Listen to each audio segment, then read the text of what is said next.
ফোরাত নদীর তীরের ধ্বংস হয়ে যাওয়া তৎকালীন সময়ের উন্নত এক শহরের নাম বাবেল, যার অবস্থান প্রাচীন মেসোপটেমিয়ায়, বর্তমানে যেটি আমরা ইরাক নামে চিনি।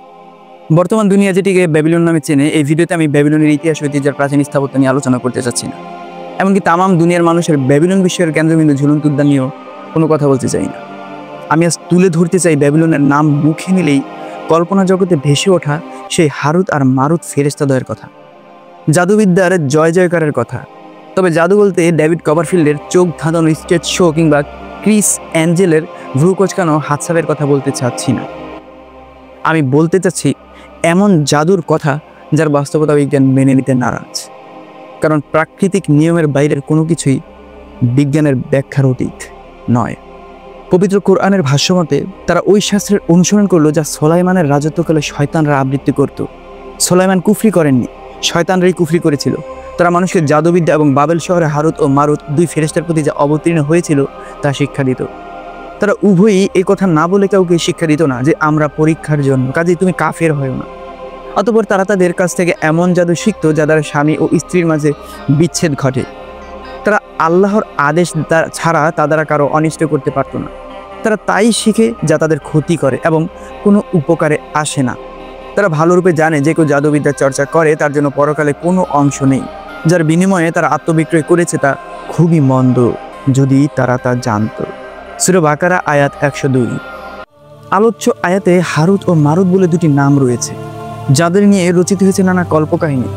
গদ্য পদ্য আর সাহিত্য রসে ভরপুর সেসব ঘটনাবলী কম বেশি সবাই জানেন।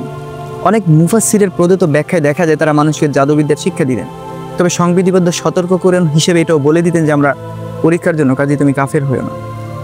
কিন্তু লোকজন সেসব শিক্ষা গ্রহণ করে অসৎ কাজে ব্যবহার করতে শুরু করলো। তাই আয়াতের শেষে বলে দেওয়া হয়েছে যে যারা এই জাদুবিদ্যা ব্যবহার করে তাদের জন্য পরকালে কিছুই নেই। কিন্তু প্রশ্ন হচ্ছে, আয়াতে উল্লেখিত নবী সুলাইমান আলাইহিস সালামের সঙ্গে জাদুর আসলে কি সম্পর্ক? সেটি জানতে হলে আমাদের চোখ বোলাতে হবে ইসলাম পূর্ব জাতিগুলোর ইতিহাসের পাতায়।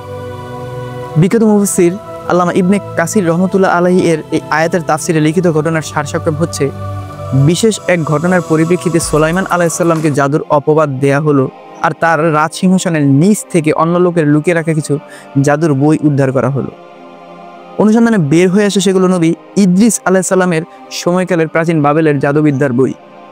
কুরআনের আলোচ্য আয়াতে সেই ঘটনার এই জবাবে বলা হয়েছে যে সুলাইমান আলাইহিস সালাম কুফরি কালাম, জাদুবিদ্যা বা ডার্ক আর্টিস্ট আদৌ ব্যবহার করেননি, বরং সেসব চর্চা করত ইবলিস শয়তান।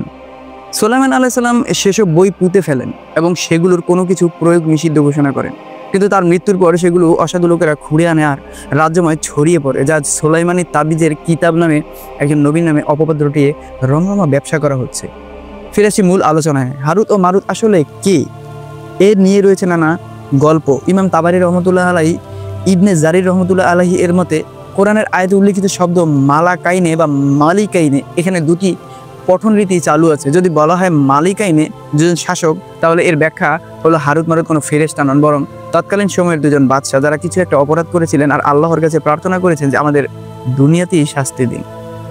আল্লাহ সেটি কবুল করেছেন ও দুনিয়াবাসীর শিক্ষার জন্য নিদর্শন হিসেবে সেভাবে রেখে দিয়েছেন, যেন মানুষ জাদু নামক কুফরি থেকে বিরত থাকে। আর যদি মালাকাইনে দুজন ফেরেশতা বলা হয়, তাহলে এর ব্যাখ্যা হলো মহান আল্লাহ তাআলা নিজ সৃষ্টি ফেরেশতাদেরকে ইচ্ছা করে এভাবে রেখেছেন যেন তারা মানুষকে জাদুর বিষয়ে সঠিক তথ্য দিতে পারেন। এটি তাদের কোনো শাস্তির কারণে নয়, কারণ ফেরেশতারা কোনো অপরাধ করতে পারেন না, তাদের সে যোগ্যতা দিয়ে সৃষ্টি করা হয়নি।